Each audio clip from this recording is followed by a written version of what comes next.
Good morning.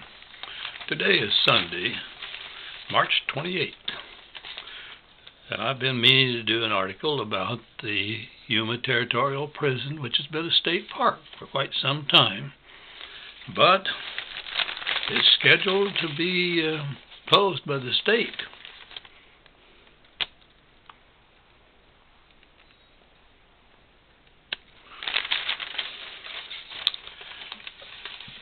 Wise people here in Yuma say, hey, that's a national landmark.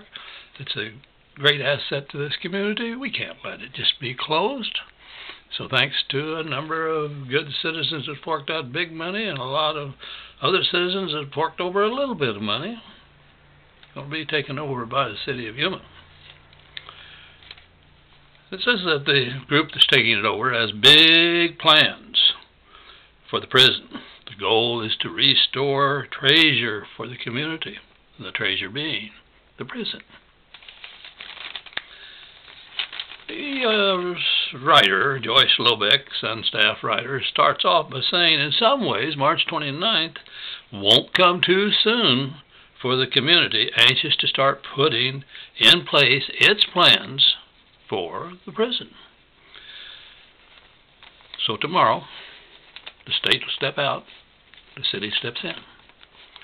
In the meantime, and I say the city, I'm not so sure it's the city itself, but people of this city. In the meantime, the Yuma Crossing National Heritage Area will operate the park through a lease between the city and the state, and its staff has some pretty big plans.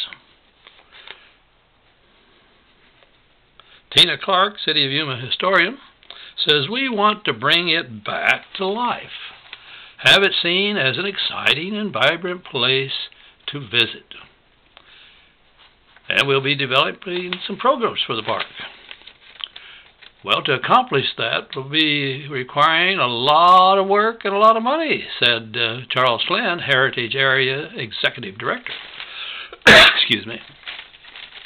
He said he's appreciative of the state's efforts to keep open the prison over the last 40 years, but he acknowledged that in recent years, Yuma's attraction has suffered from what he called benign neglect, while the Arizona park system put its focus and the majority of its resources on Kartchner Caverns.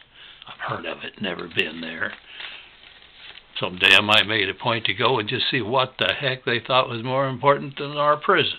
Man, us guys that read Westerns, there's no place in Arizona more important than the Arizona's infamous Yuma prison. And Clark kind of agrees with it. He said it's a national landmark, but it's tarnished. And it's now up to the community to polish it up. At one time, the prison was second only to the Grand Canyon as Arizona's most visited park. But visitors dwindled in the prison down to about 60,000 a year. That's still a lot of people. And the structure, built in the late 1800s, is showing its age. Well, I suppose it is.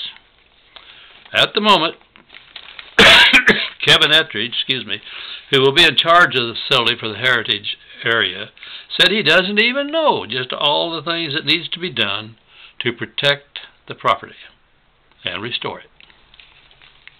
But he said one thing for sure: got to have better bathroom facilities, restroom facilities. What we have there can't handle a busload of people.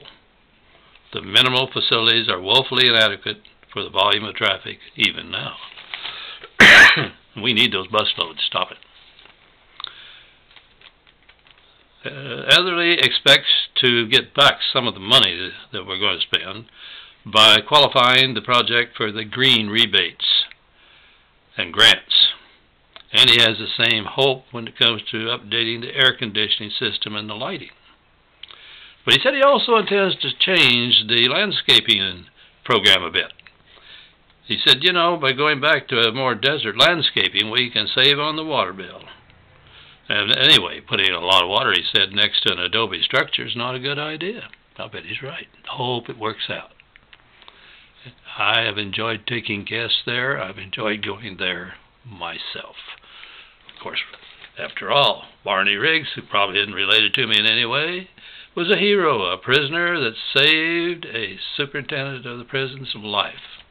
Makes you feel kind of good.